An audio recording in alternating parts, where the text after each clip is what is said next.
নমস্কার বন্ধুরা, সকলকে জানাই আপনাদের প্রিয় চ্যানেল অমৃত কথাতে স্বাগত। বন্ধুরা, এই কাহিনীটি জগৎজননী মা পার্বতীর মহাকালীতে রূপান্তরিত হওয়ার অনেক বছর আগের কথা। রাম নামের এক অসুর সম্রাট ছিলেন ব্রহ্মদেবের ভক্ত। তিনি ব্রহ্মদেবজির তপস্যায় মগ্ন ছিলেন। ঠিক তখনই দেবরাজ ইন্দ্রদেব তাকে ছলনা করে মেরে ফেলেন। তিনি পুনরায় জন্ম নিলেন এবং আবার ব্রহ্মদেবজির কঠোর তপস্যায় মগ্ন হলেন। ব্রহ্মদেবজি অত্যন্ত সন্তুষ্ট হলেন এবং প্রকট হয়ে বললেন, পুত্র, আমি তোমার তপস্যায় সন্তুষ্ট। এবার তুমি তোমার ইচ্ছা অনুযায়ী বর চাইতে পারো। বলো, তোমার কি বর চাই? হে প্রভু, আমাকে এমন বর দিন যে যুদ্ধক্ষেত্রে আমার যত রক্ত ঝরবে তা থেকে আমার মতোই রক্তবীজ জন্মাবে, যারা শত্রুর সাথে বীরত্বের সাথে যুদ্ধ করতে পারবে। তথাস্তু। এই বর পেয়ে রক্তবীজ মহাবলী এবং অত্যাচারী হয়ে ওঠে। তার মহাবলী ও শক্তিশালী হওয়ার অহংকারে সে একবার মা পার্বতীর সাথে যুদ্ধ করতে আসে। তখন রক্তবীজের সাথে যুদ্ধ করার জন্য মহাকালী আবির্ভূত হন।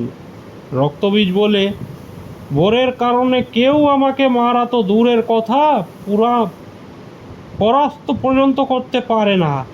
তোমার জন্য তো আমার সেনাই যথেষ্ট। রক্তবীজের এই কথা বলার সাথেই অসুর সেনা ও মহাকালীর মধ্যে যুদ্ধ শুরু হয়। কিন্তু রক্তবীজ মহাকালীর উপর আঘাত না করে ছলনা করে জগৎ জননীর উপর প্রহার করতে শুরু করে। জগৎ জননী ক্ষোভে জ্বলে উঠেন। তার চোখ থেকে আগুনের ফুলকি ঝরতে থাকে। মহাকালী রক্তবীজকে ললকার দিয়ে বলেন, রক্তবীজ, এখন এই মহাকালীর ক্রোধ থেকে তোকে কেউ বাঁচাতে পারবে না। এই কথা বলেই মহাকালী রক্তবীজের উপর শক্তিশালী প্রহার করতে শুরু করেন এবং রক্তবীজের শরীর থেকে রক্তের ফোঁটা মাটিতে পড়তে থাকে। মাটিতে পড়ার সাথেই সেই রক্তের ফোঁটা থেকে নতুন রক্তবীজ উৎপন্ন হতে শুরু করে। এই দেখে মহাকালী অবাক হয়ে যান। রক্তবীজ বলে, যতক্ষণ আমার শরীরে এক বিন্দু রক্ত অবশিষ্ট থাকবে ততক্ষণ কেউ আমাকে মারতে পারবে না। রণভূমিতে ভয়ঙ্কর যুদ্ধ চলতেই থাকে এবং রক্তবীজের রক্তের ফোঁটা থেকে হাজার হাজার লক্ষ লক্ষ রক্তবীজ উৎপন্ন হতে শুরু করে। তখন জগৎজননী মা মহামায়া মহাকালীকে বলেন, কালী, তুমি তাড়াতাড়ি এর রক্তের ফোঁটাগুলোকে তোমার আহার বানিয়ে নাও। জগৎজননীর এ কথা বলার সাথেই মহাকালীর ক্রোধের আগুন জ্বলে ওঠে এবং তিনি জোরে গর্জন করে বললেন। মহাকালী সেই রক্তের ফোঁটাগুলোকে নিজের আহার বানিয়ে নেন এবং শেষে রক্তবীজের গলা কেটে তাকে নিজের থালার মধ্যে রেখে দেন এবং তার রক্ত পান করেন। রক্তবীজের অন্ত হয়, কিন্তু মহাকালীর ক্রোধ শান্ত হয় না। তার ক্রোধের আগুন আকাশ ছুঁতে থাকে এবং মহাকালী বলেন, আমার আরও রক্ত চাই, আরও চাই, এখনো আমার ক্ষুধা শান্ত হয়নি। আমাকে রক্ত দাও, আমাকে রক্ত পান করতে হবে। এই কথা বলতে বলতে মহাকালী দেবদেবীদেরও নিজের আহার বানানোর জন্য এগিয়ে যেতে থাকেন।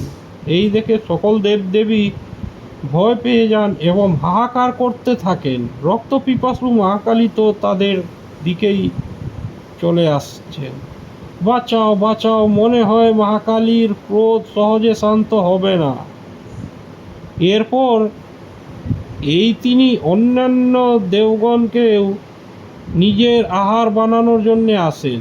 ঠিক তখনই গণেশজি মাঝে এসে যান এবং মহাকালী গণেশজিকে বলেন, আমার পথে বাধা দিও না, সরে যাও আমার পথ থেকে, আমার রক্ত চাই, রক্ত। কিন্তু মাতা, এখন তো দেবগণকে আঘাত করতে পারেন না, দয়া করে এখন আপনি শান্ত হন। গণেশের কথায় মহাকালীর উপর কোনো প্রভাব পড়ে না। তিনি গণেশকেও আহার বানানোর জন্য তার ভয়ঙ্কর রূপ ধারণ করেন। তার এমন রূপ দেখে সকল দেবগণ ভয় পেয়ে যান এবং তারা তাড়াতাড়ি বিষ্ণু ও ব্রহ্মার শরণাপন্ন হন। বিষ্ণু, আমাদের মহাকালীর ক্রোধ থেকে বাঁচান। রক্তবীজের রক্ত পান করতে করতে মহাকালী এখন আমাদের রক্তের পিপাসু হয়ে উঠেছেন। এই শুনে ব্রহ্মদেবজি বলেন, এখন তো মহাকালীর ক্রোধ কেবল মহাদেবই শান্ত করতে পারেন, কিন্তু তিনি তো এই মুহূর্তে ধ্যানের অবস্থায় আছেন। মহাদেবকে ধ্যানের অবস্থা থেকে বের করে আনার দায়িত্ব দেওয়া হয় নন্দী, গণেশ এবং কার্তিককে। তারা মহাদেবকে ধ্যান থেকে বাইরে নিয়ে আসে। এরপর মহাদেব মহাকালীকে শান্ত করার জন্য যান। মহাদেব বলেন, হে প্রিয়ে, এখন সব শেষ হয়েছে, রক্তবীজের অন্ত হয়েছে। কিন্তু মহাকালী মহাদেবের কথা না শুনে ক্রোধের আগুনতে জ্বলতে থাকেন এবং তাকে উপেক্ষা করে এগিয়ে যেতে থাকেন। মহাকালীর রাগ শান্ত না হতে দেখে মহাদেব তার শুয়ে পড়েন।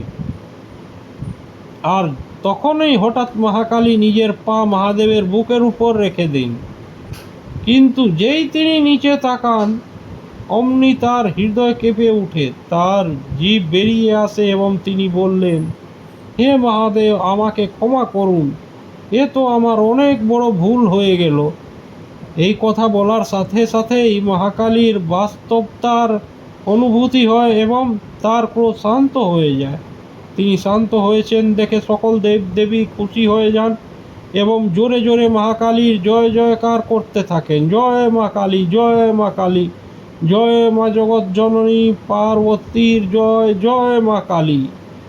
জঙ্গলের পাশে মা কালীর একটি প্রাচীন মন্দির ছিল। দিনের বেলায় সেখানে ভক্তদের ভিড় লেগে থাকতো, কিন্তু সন্ধ্যার সময় মন্দিরের দরজায় তালা লাগিয়ে পাশের গ্রামের নিজের বাড়িতে চলে যেতেন। একদিন পণ্ডিতজি যখন সন্ধ্যার পুজো করে মন্দিরের দরজা বন্ধ করে বাড়ি যাওয়ার প্রস্তুতি নিচ্ছিলেন, তখনই সেখানে একজন লোক এসে পৌঁছালো। জয় মা কালী পণ্ডিতজি, মাত্র 2 মিনিট যদি আপনি বলেন তবে আমি মা কালীর দর্শন করে নাও বাবা, কিন্তু তাড়াতাড়ি করো। সন্ধ্যার সময় জঙ্গলের আশেপাশে চোররা ঘোরাঘুরি করে, তাই আমিও এই সময় মধ্যে গ্রামে ফিরে যাই। ব্যাস হয়ে গেল পণ্ডিতজি, মা কালীর দর্শন করে ধন্য হলাম, আচ্ছা আমি চলি। আসলে সেই লোকটি কোনো সাধারণ মানুষ ছিল না, বরং সেই জঙ্গলের কাছেই তৈরি একটি অন্য গ্রামের রামু নামের এক চোর ছিল। রামু অনেক দিন ধরেই মা কালীর মন্দিরে চুরি করার কথা ভাবছিল। আজ পণ্ডিতজি চলে যাওয়ার পর সে মন্দিরের তালা ভেঙে মা কালীর মন্দিরে লাগানো সোনার ঘণ্টাটি চুরি করে নেয়। মা কালী, তুমি তো জানো চুরি করা আমার জন্যে কতটা জরুরি। যদি আমি চুরি না করি তবে বাড়িতে আমার স্ত্রী ও 2 সন্তান না খেয়ে মারা যাবে। অনেক দিন ধরে আমার বাড়িতে চুলো জ্বলেনি, তাই আমাকে ক্ষমা করো। আমি তোমার মন্দির থেকে এই সোনার ঘণ্টাটা চুরি করে নিয়ে যাচ্ছি। রামু মন্দির থেকে ঘণ্টা চুরি করে মন্দিরের বাইরে আসে, কিন্তু হঠাৎ তার মনের মধ্যে একটি আওয়াজ উঠে, না না, আমার মন মানছে না। জানি না আজ মন্দিরে চুরি করতে গিয়ে মনটা খুব অস্থির হচ্ছে কেন। আমি কতবার ধনীদের বাড়িতে, বড় লোক আর পয়সাওয়ালা লোকেদের বাড়িতে চুরি করেছি, কিন্তু আমার মন কখনো ঘাবড়ায়নি। আজ এমন কেন হচ্ছে? কোথাও এমন তো নয় যে মা কালী আমাকে কিছু বলতে চাইছেন। আমি এই ঘন্টা চুরি করতে পারবো না। কালীমা, আমাকে ক্ষমা করো। আমি তোমার মন্দির চুরি করতে এসেছিলাম ঠিকই, কিন্তু তোমার দর্শন করে আমার মন বদলে গেল। আমি তোমাকে ওয়াদা করছি আজকের পর আমি আর কখনো চুরি করব না। কিন্তু দেবীমা, আমি খুব গরিব। আমার পরিবারের ভরণ পোষণ শুধু এই চুরির মাধ্যমেই চলে এসেছে। আমাকে সাহায্য করো মা, আমি যেন আবার আমার পথ না হারাই। জয় কালী মাইয়া। রামু কালীমাতার মন্দির থেকে সেই ঘণ্টা চুরি করলো না। সে খালি হাতেই বাড়ি ফেরে এবং তার স্ত্রীকে সব কথা জানায়। স্ত্রী, আপনার মনে হয় মা কালী আমাদের সাহায্য করবেন? রামু, হ্যাঁ সুনিতা, আমি জানি মা কালী খুব শক্তিশালী। যদি তিনি আমার হৃদয় পরিবর্তন করে আমার দিশা পাল্টে থাকেন, তবে তিনি আমার দশাও নিশ্চয় পাল্টে দেবেন। আমার তার উপর বিশ্বাস আছে। বলা হয় ভগবানের উপর বিশ্বাসী ভক্তকে সব বিপদে লড়ার সাহস যোগায়। কিছুদিন পর্যন্ত রামু, তার স্ত্রী এবং বাচ্চারা সবাই না খেয়েই ঘুমালো। গ্রামের কাছেই এক নগরে শেঠ মনোহরলাল তার স্ত্রীর সাথে থাকতেন। তিনিও মা কালীর পরম ভক্ত ছিলেন। এক রাতে শেঠ মনোহরলাল যখন গভীর ঘুমে আচ্ছন্ন ছিলেন, তখন মা কালী তাকে দর্শন দেন। শেঠ, মা, আপনার দর্শন পেয়ে আমি ধন্য হলাম। মা কালী, পুত্র, আমি জানি যে তুমি আমার পরম ভক্ত। আমি তোমাকে আদেশ দিতে চাই। পাশের গ্রামে রামু নামের এক গরিব লোক তার পরিবারের সাথে থাকে। তোমাকে তার কাছে যেতে হবে এবং তাকে সাহায্য করতে হবে, যাতে সে পরিশ্রম করে তার পরিবারের ভরণ পোষণ করতে পারে। মনোহরলাল রামুর বাড়ির ঠিকানা জিজ্ঞেস করতে করতে তার বাড়িতে পৌঁছান। রামু, আমার বাড়িতে কাজের জন্য একজন লোকের দরকার। তুমি কি আমার বাড়িতে কাজ করবে? আমি আপনাকে চিনি না শেঠজি, আপনাকে যে কে পাঠিয়েছে? রামু, আমি জানি তুমি মা কালীর ভক্ত, ঠিক তেমনি আমিও মা কালীর ভক্ত। মনে করো তারই আদেশে আমি তোমাকে নিতে এসেছি। রামু বুঝতে পারে না, হয়তো মা কালী তাকে সাহায্য করার জন্য শেঠ মনোহরলালকে তার কাছে পাঠিয়েছেন। শেঠ মনোহরলাল রামুর হাতে খরচের জন্য কিছু টাকা দেন। এর পরের দিন রামু শেঠজির বাড়িতে কাজে লেগে যায়। রামু শেঠ এবং শেঠানির খুব সেবা করত। শেঠজির কোনো সন্তান ছিল না। একবার শেঠানি খুব অসুস্থ হয়ে পড়েন। তখন রামু তার খুব সেবা করে। শেঠানি, রামু বাবা, তুমি অসুস্থতার সময় আমার খুব সেবা করেছ, একেবারে আমার নিজের সন্তানের মতো। তোমার আশার ফলে সত্যিই আমরা খুব আরাম পেয়েছি। রামু, আপনি আর শেঠজিও তো আমার মতো গরিবের উপর এত উপকার করেছেন, তার কাছে তো এটা কিছুই নয়। রামু শেঠজির বাড়িতে কাজ করতে করতে 1 বছর পেরিয়ে যায়। একদিন শেঠানি শেঠজিকে বললেন, শুনুন জি, আমার ভরসা নেই যে আমি কখন এই পৃথিবী ছেড়ে চলে যাব, কিন্তু আমার এটুকু জানি যে আমার চলে যাওয়ার পর রামু আপনার পুরো খেয়াল রাখবে। আমার ইচ্ছা যে আমরা রামুকে আমাদের সম্পত্তির উত্তরাধিকারী বানিয়ে দিই। শেঠ, তা ঠিক, কিন্তু তুমি এখন কেন ভাবছো তোমার কিছুই হবে না? তুমি একদম ঠিক হয়ে যাবে। কিন্তু ঈশ্বরের ইচ্ছা অন্যরকম ছিল। সেখানে পৃথিবী ছেড়ে চলে গেলেন। তার চলে যাওয়ার পর শেঠজি উদাস থাকতে শুরু করলেন। তাই রামু মাঝে মাঝে তার 2 বাচ্চাকে শেঠজির কাছে খেলানোর জন্য নিয়ে আসতো। বাচ্চার সারাদিন শেঠজির সাথে খেলা করত। শেঠ, বন্টি বাবা, দেখো আমি তোমাদের দুজনের জন্য কত খেলনা নিয়ে এসেছি। রামু, শেঠজি, এরা দুজন খুবই দুষ্ট হয়ে গেছে। আপনি ওদের জন্য রোজ কিছু না কিছু আনেন আর ওরা আপনাকে জ্বালান্ত করে। চলো বাচ্চারা, এবার বাড়ি চলো। বাচ্চারা, না বাবু, আমার দাদাজির সাথে আরও খেলবো, আমাকেও খেলতে হবে।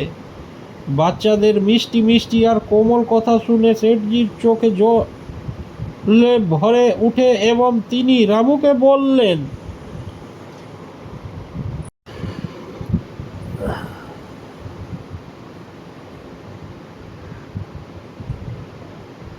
তোমাদের সবার সঙ্গে পেয়ে আমার পরিবার পূর্ণ হলো সেঠানি। আর আজ আমি সেঠানির ইচ্ছা পূরণ করতে চাই। যতক্ষণ আমার জীবনের দিন বাকি আছে আমি তোমাদের সবার সাথে কাটাতে চাই। এখন থেকে তুমি আইনত আমার ছেলে হয়ে এই বাড়িতে থাকবে।